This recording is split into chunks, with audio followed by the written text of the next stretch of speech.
Good afternoon. Welcome to All About Animals. I'm Sherry Gradator, and my guests today are Garen Fife and his daughter Rebecca. I said beautiful and wonderful, so I'll say that again.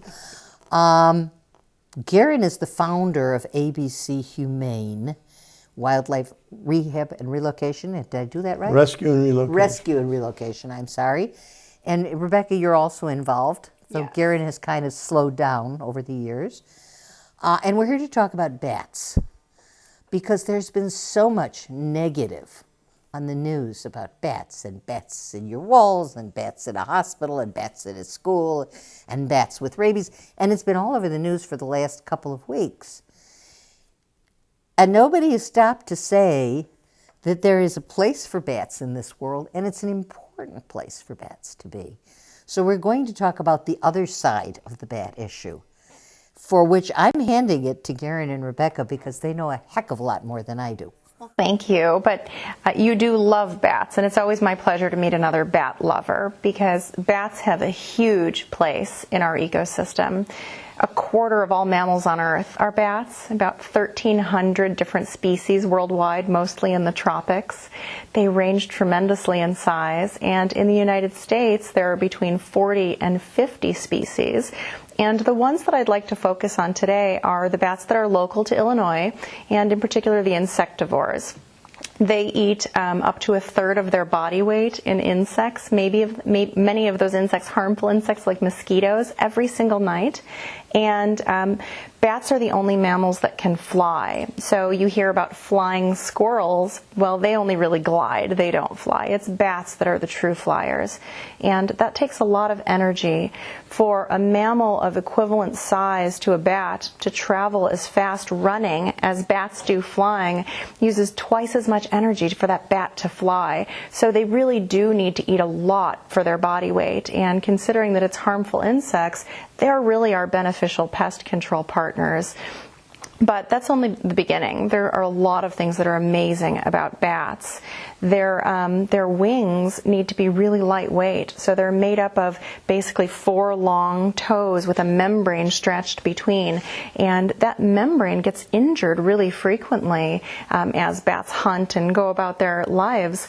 And that membrane is made of a skin with tiny hairs on it, and it can heal 10 times faster than human skin. So in terms of medicine and ecology, we have so much to learn about bats' important role.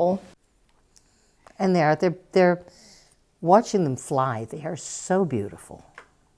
They truly are. They have an incredible turning radius. They're so nimble in the air, and their bodies are just absolutely remarkable. In fact, birds can, soar on the wing, and bats don't. They flap almost constantly. They're almost like a contraption, which is why they use so much energy in flying. And with every pulse of the wing, it's the same muscle that controls their lung and controls their breathing.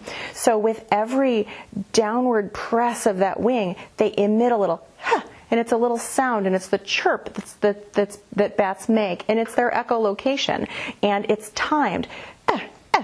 Echolocation. One with each pulse of the wing until they get close to their prey, and then very fast, and that's how they locate it. And it's not just that, it's also their keen sense of smell that helps them grab all these insects out of the air to keep the insects from biting us, right? Echolocation is making a sound and then locating things by the return of that sound. Yes. Yeah. What do you think about that? I think it's wonderful. I think it's magical. Well, you know a lot about different sounds that animals make, and bats in particular. What can you tell us about the way that bats use sound to hunt? Well, the way they're engineered, they have ears sometimes that are like 10 times bigger than you would expect an ear to be, and they can turn those ears. They can echolocate off of what's ahead of them, what's on the side of them. They know how far this is, how fast it's traveling, and they can actually chase down a moth that's spiraling around.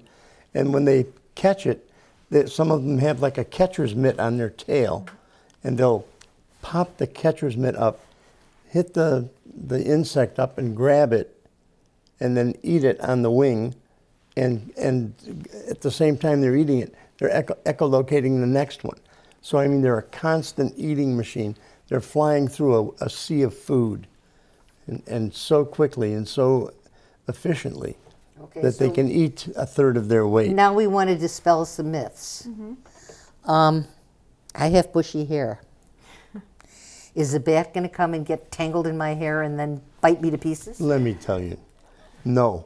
Now, you are like a little furnace, and I was standing on a pier fishing, and this is when I was about 9 or 10 years old, and it's in the middle of the night, full moon. The bats are all over the place, and the bugs are all over the place, and above my head, the bats kept swooping in on me. I'm thinking, oh my God, I'm going to get hit by one of these bats. But they can fly through the blades of these moving fans that they have in these factories, these big in-the-wall fans. They can fly right through the blade. Because of the echolocation. Because Right. And so they can time things. And they're not going to clumsily run into you, a big blob sitting there when they can fly through the blades of a fan. I resemble that. But the reason they're doing this is you form a column of heat above your head. And in that column of heat, the insects are able to float, and they come in, mosquitoes to bite you, others to have a mating dance above your head. And so you have bugs in a little mating column above your head, and the bats are coming and eating these bugs. They're welcome. So that's They're why very they're welcome. doing it. Okay, and then the next, which isn't a myth, but it's something that needs to be discussed, is the fact that bats can carry rabies. And we talked a little bit about the fact that if a bat is in the house and you are sleeping in the house and that bat is trapped and that bat is indeed rabid, you should have rabies shots because their teeth are so tiny you wouldn't even know had you been bitten. But the proportion of bats that have rabies is so small. That's number one. And Garen, you were talking to me about the fact that if the bats that come into a house that are easy to catch are probably the sick ones. Yeah, the most likely ones to have rabies are the ones that you're able to pick up easily. If you see a bat that's laying on the ground Don't touch outdoors, absolutely don't touch that bat. But bats that are flying around, hundreds of them in and out of a hole in a barn or something like that, the chance of any of those bats having rabies is very low. The chance of the one that's on the ground having rabies is still very low, but higher. more. Okay, Rebecca, we were talking about bats in people's walls. Yes. Because this is a major issue. I mean, it just is. Bat colony builds in your wall. It's not really what you want. So you were talking about how they're removed, and I thought it was fascinating. You want to go into that? Yeah, absolutely. If you were a biologist studying a wild bat population living in a cave or something, 0.1% or 1 in 1,000 of those bats would have rabies.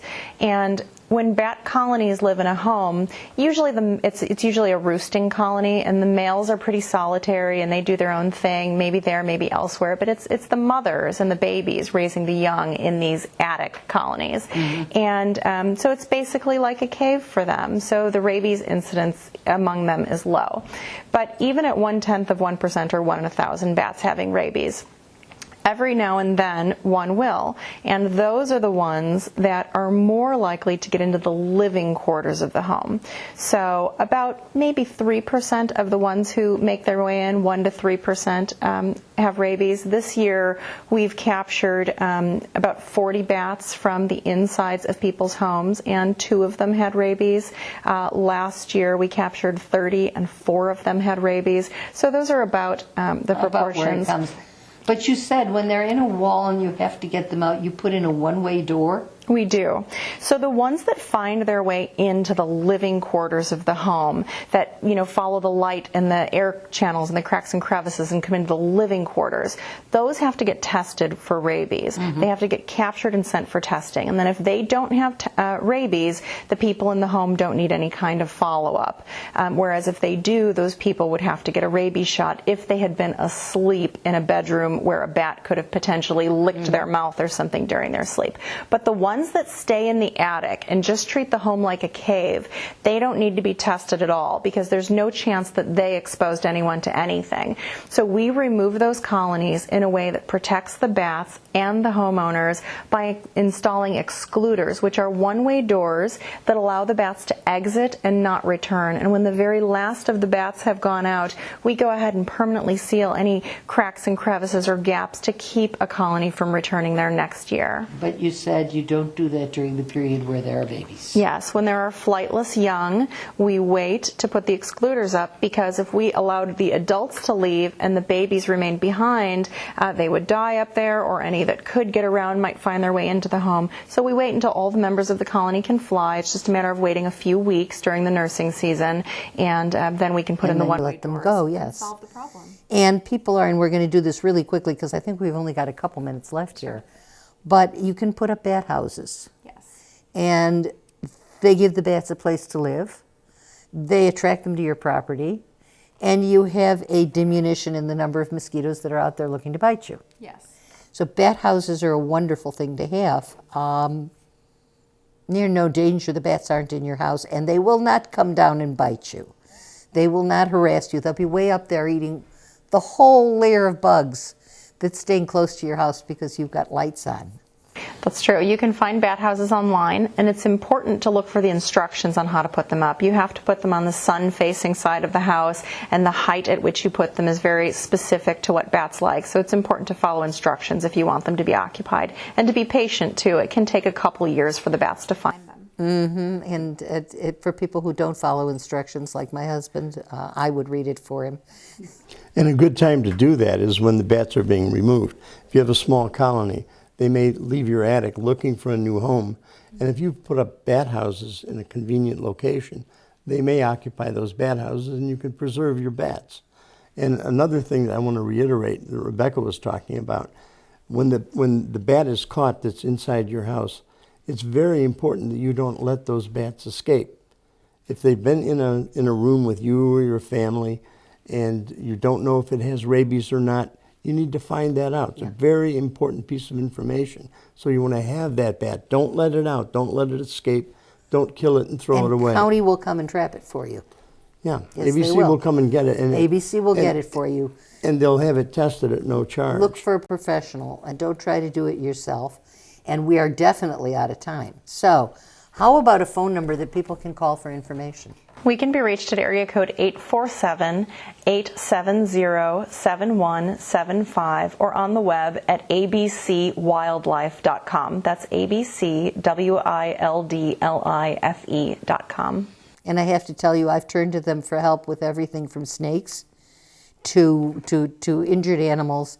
They are my source of information. They are my source of help. In addition to being a company that will come out and get rid of things, they got really smart people there who can help you. I want to thank both of you for coming in. Thank you.